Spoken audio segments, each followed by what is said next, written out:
दूसरा अध्याय है ज्ञान योग। ज्ञान योग या इसे सांख्य योग कहते हैं। जी भगवान श्री कृष्ण अर्जुन को बदलने के लिए शुरुआत ज्ञान से करते हैं। जी ज्ञान क्या है कि जानना।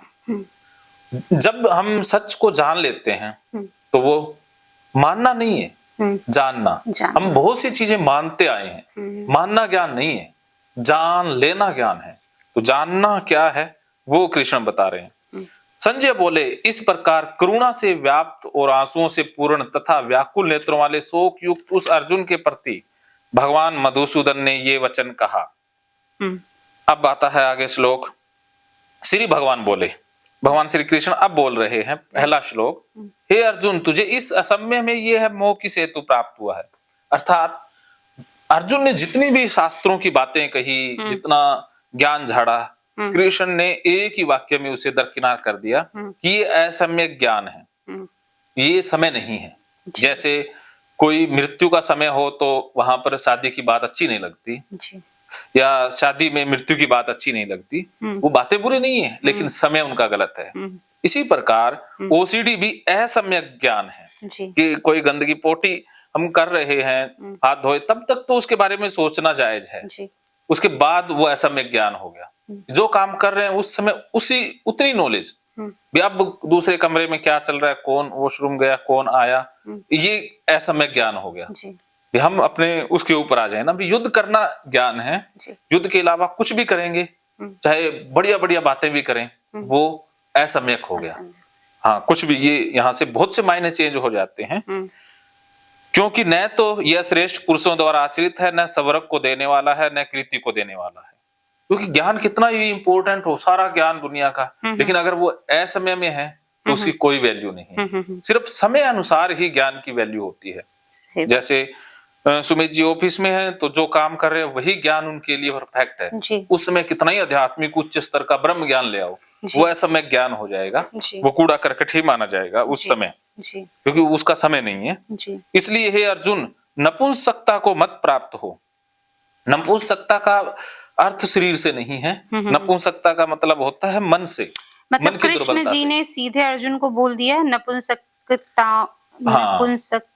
को मत प्राप्त करो, सीधे बोल दिया। सीधा अर्जुन वास्तव में शरीर से और मन से नपुंसक है जी। शरीर से नपुंसकता का संबंध नहीं होता जी। मन से होता है। हाँ, इंसान मन से कायर होता है, शरीर से नहीं होता जी। बहादुर वो हो सकता है जिसके पास शरीर विभक्त हो, मतलब टूटा फूटा शरीर हो, वो भी बहादुर हो सकता है। आइंस्टीन के पास कौन सा शरीर है, कुछ भी काम नहीं कर रहा, लेकिन उन जैसा बहादुर दुनिया में नहीं पैदा हुआ। सही बात है। और कोई तो आइंस्टीन थे और एक भी तो कोई और, आइंस्टीन और एक वो स्टीफन हॉकिंग। हाँ, स्टीफन हॉकिंग की बात कर रहा हूँ। ये दोनों लोग, हाँ, ना, आइंस्टीन वो गलत नाम नहीं हो गया। हाँ, कई बार हो जाता है। तो स्टीफन हॉकिंग के पास शरीर काम नहीं कर रहा था, लेकिन फिर भी वो बहादुर है, क्योंकि वो नपुंसक नहीं है, वो पावरफुल अभी नहीं है ना वो। हाँ, तो यह उचित नहीं जान पड़ती। हे परम तप, हृदय की तुच्छ दुर्बलता को त्याग कर युद्ध के लिए खड़ा हो जा। गीता यहाँ पर क्लोज हो गई है, गीता यहाँ पर बंद हो जाती है। अच्छा। कृष्ण ने 2 श्लोकों में गीता बंद कर दी। कृष्ण को कोई वो नहीं है कि मैंने गीता ज्ञान देना है, कृष्ण ने गीता क्लोज कर दी है। कई बार ऐसा होता है कि हमें जोर का झटका देना होता है जी। जैसे कोई बच्चा कहता है मैं स्कूल नहीं जाऊंगा, कहते हैं यार क्या कायरों जैसी बात कर रहा है, तो बहुत बहादुर है, चल स्कूल चल। तो हम एक झटका सा देते हैं, जोर का करंट देते हैं जी। तो कई बार ये काम कर जाता है, शॉक ट्रीटमेंट जिसे बोलते हैं जी। तो कृष्ण शॉक ट्रीटमेंट देते हैं, क्योंकि अर्जुन ने एक क्षत्रिय है, क्षत्रिय के ईगो को ललकारा गया है जी। अगर कोई आपके ईगो को ललकारे तो हम खुंदक खा जाते हैं और फिर ठान लेते हैं कि मैं अब करके ही दिखाऊंगा जी। होता है ना, कई बार हमारे सम्मान को कोई ठेस पहुंचाए तो हम खड़े हो जाते हैं जी। तो कृष्ण ने जोर का झटका दिया, लेकिन जोर का झटका कहाँ काम आने वाला था, गीता बंद नहीं हुई जी। जोर के झटके का अर्जुन के ऊपर क्या असर हुआ वो अब जानते हैं। अर्जुन बोले, हे मधुसूदन, मैं रणभूमि में किस प्रकार बाणों से पितामह भीष्म द्रोणाचार्य के विरुद्ध लड़ूंगा। तो अब अर्जुन बहुत नीचे उतर आया और कहता किस प्रकार लड़ूंगा, अर्थात वो ये भी भूल गया कि हाउ, जैसे आप कहते हो कि मैं किस प्रकार करूंगी, मैं जानती सब कुछ हूँ, मुझे सब कुछ पता है, लेकिन किस प्रकार करूं वो प्रोसेस नहीं पता। वही अर्जुन कह रहा है, लड़ना आता है, सब कुछ अर्जुन को आता है, लेकिन कह रहा है किस प्रकार मारूं, हम वो अपनी कला भूल ही गया है। जी। जैसे आपने इतने पैटर्न डेवलप कर लिए खराब आदत वाले, अब नए तरीके से हाथ कैसे धोया जाता है, नॉर्मल क्या होता है वो भी मुझे पता नहीं है। सही बात है, सही बात। यही अर्जुन बोल रहा है कि इतना जोर का एंजाइटी का अटैक आया कि सारा कुछ भूल गए। होता है ऐसा। जैसे कितना भी स्टेज का महारथी हो, लेकिन उसको डिप्रेशन हुआ, एंजाइटी हुई, तो वो स्टेज पर सोच रहा है मैं किस प्रकार बोलूं। सही बात है। होता है ना, ऐसा होता है। बिल्कुल। रोग में सारा डाटा ही कंफ्यूज होता है, फाइलें होच पोच हो जाती हैं।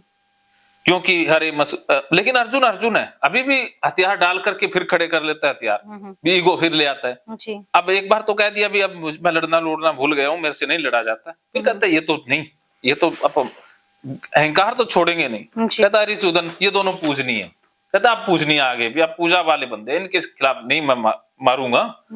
इसलिए इन महानुभाव गुरुजनों को न मारकर मैं इस लोक में भिक्षा कान भी खाना कल्याणकारक समझता हूं, क्योंकि गुरुजनों को मारकर भी इस लोक में रुधिर से सने हुए अर्थ और कामरूप भोगों को ही भोगूंगा। अब उसने फिर से फाइलें ओपन कर ली शास्त्रों वाली, इनको मारने से मैं तो काम ये वो, मैं तो खून से सने हुए, फिर से वो पाप भाव गिल्ट में उतर आया है। हम यह भी नहीं जानते कि हमारे लिए युद्ध करना न करना इन दोनों में से कौन सा श्रेष्ठ है, अथवा यह भी नहीं जानते कि हम जीतेंगे या वे जीतेंगे। अर्जुन एक श्लोक में तो कहता है कि मैं ये नहीं करूंगा, फिर कहता है कि यार हमें पता ही नहीं है। अब फिर वो अपनी स्टेट ऑफ माइंड बता रहा है कि अब मुझे ये पता भी नहीं है कि क्या सही है क्या गलत है।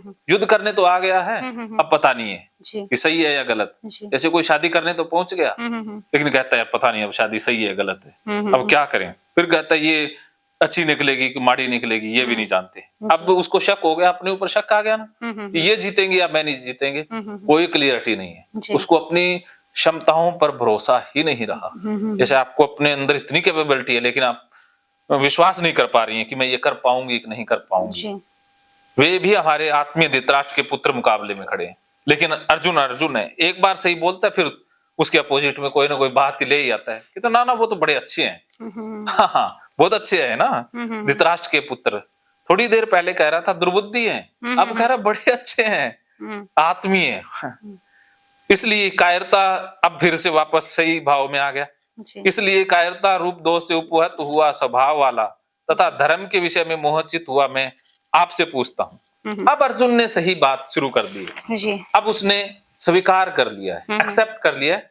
अब मान लिया ना कि कायरता, कि मैं कायर हो गया, मेरे अंदर कायरता आ गई है, ज्ञान नहीं है, मैं कायर हो गया हूँ। धर्म के विषय में मोहचित, कि धर्म क्या है, अब मुझे नहीं पता, मैं कंफ्यूज हो गया हूँ। अब उसने अपनी स्टेट ऑफ माइंड को स्वीकार कर लिया है। मैं आपसे पूछता हूँ कि जो साधन निश्चित कल्याणकारक हो। अब पहली बार उसने पूछा है कि आप मुझे वो बताओ जो निश्चित, अर्थात जिसमें खतरा ना हो, वो बताओ।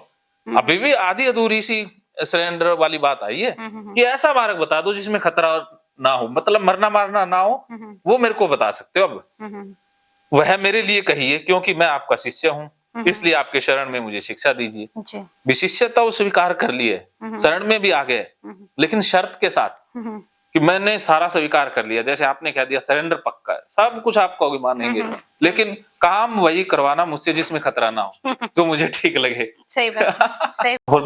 हाँ, तो क्योंकि भूमि में निष्कंटक धन धान्य संपन्न राज्य को और देवताओं के स्वामीपन को प्राप्त होकर भी मैं उस उपाय को नहीं देखता जो मेरी इंद्रियों को सुखाने वाले शोक को दूर कर सके। अब उसने कह दिया कि मुझे प्लेजर नहीं मिल रहा है, कि मैं अगर जीत ही जाऊं तो मुझे अच्छा नहीं लग रहा। डिप्रेशन की एक खास निशानी है, जो इंसान डिप्रेशन में चला जाता है उसको प्लेजर नहीं आता, किसी भी काम में खुशी नहीं मिलती, नहीं आता। जैसे हम जी इसलिए रहे हैं कि हमें प्लेजर मिलता है, खाना हम इसलिए नहीं खाते कि भूख लगती है, भूख के लिए खाना कोई नहीं खाता।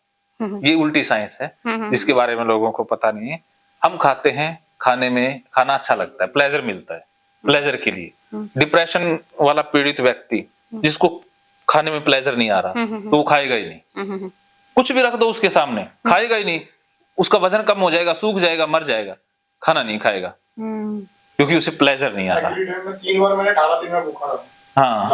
हाँ, और मेरे को भूख नहीं लगी, बेसिकली प्लेजर नहीं मिल रहा था, वो तो हाँ, तो प्लेजर के लिए प्लेजर नहीं लगती, टाइम कटना मुश्किल हो जाता। आदमी की देखो, कुदरत ने सेक्सुअल प्लेजर इसलिए जोड़ा कि वंश वृद्धि के लिए। अगर इस एक्टिविटी में प्लेजर ना मिले तो 100 साल में मनुष्य ना रहे। तो ये प्लेजर के कारण चीजें चल रही है। जो चीजें हमारे लिए सबसे ज्यादा जरूरी है उसमें कुदरत ने प्लेजर जोड़ दिया है। सही बात है। हाँ, हम काम इसलिए करते हैं कि प्लेजर मिलता है। अगर जिस काम में प्लेजर ना मिले तो कोई करेगा? सही बात। सबको अपने अपने कामों से अलग अलग प्लेजर मिलता है। तो आप देख लेना, जिसके इंसान के जीवन में प्लेजर गायब, वो इंसान डिप्रेशन में, वो ज्यादा जिंदा नहीं रह पाएगा, वो खत्म हो जाएगा। ठीक है। तो अर्जुन को अब प्लेजर मिलना बंद हो गया। वो कहता मुझे राजा भी बना दो। अब जिसको प्लेजर ही नहीं मिलता उसको कोई भी मोदी बना दे, वो खुश नहीं होगा। वो कहेगा झंझट ही है, मैं नहीं मरूंगा, मेरे को तो मरना ही है। तो प्लेजर नहीं है। हाँ, तो जिंदगी हमारी पेन एंड प्लेजर के इर्द गिर्द घूमती है। सुमी, आप आराम से लेट जाओ। Are you okay? संजय बोले, हे राजन, निद्रा को जीतने वाले अर्जुन अंतर्यामी श्री कृष्ण महाराज के प्रति इस प्रकार कहकर फिर श्री गोविंद भगवान से युद्ध नहीं करूंगा यह स्पष्ट कहकर चुप हो गए। उसने फिर कह दिया कि अब मैं युद्ध नहीं करूंगा, चुप होके बैठ गया कि मैं युद्ध नहीं करूंगा। जैसे आपने कह दिया कि ना, मेरे को अच्छा ही नहीं लग रहा, मैं कर भी लूंगी तो भी मुझे अच्छा सा नहीं लग रहा, तो आप फिर से वापस अपने मांद में बैठ गए। तो अब देखते हैं कृष्ण भगवान क्या नया तरीका लेकर आते हैं, क्योंकि जो शोक ट्रीटमेंट है वो तो फेल हो गया। हाँ, तो कितने तरीके फेल होंगे वो भी जानेंगे कि अब इस तरीके से बात नहीं बनी तो कृष्ण के पास दूसरा तरीका भी है। तो दूसरा तरीका क्या आया? हे भरतवंशी धृतराष्ट्र अंतर्यामी श्री कृष्ण महाराज, दोनों सेनाओं के बीच में शोक करते हुए उस अर्जुन को हंसते हुए ये वचन कहा। कृष्ण ने पहले जोर का झटका दिया गुस्से में, अब हंस रहे हैं। अब उनको पता लग गया कि अब इसको थेरेपी की जरूरत है, लंबे इलाज की जरूरत है। अब ये ऐसे एक जोर के झटके से उठने वाला नहीं है। तो अब मुस्कुरा रहे हैं कि अब तो समय लगेगा, अब तो पूरा करना ही होगा। श्री भगवान बोले, हे अर्जुन, तू नए शोक करने वाले मनुष्यों के लिए शोक करता है, पंडितों के से वचनों को कहता है, परंतु जिनके प्राण चले गए हैं, जिनके लिए और जिनके प्राण नहीं गए, उनके लिए पंडित जन शोक नहीं करते।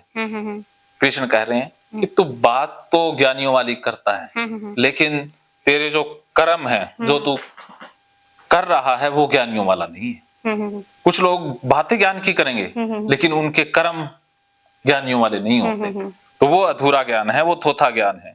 अर्थात बिहेवियर में और उनके सोच में अंतर है जी।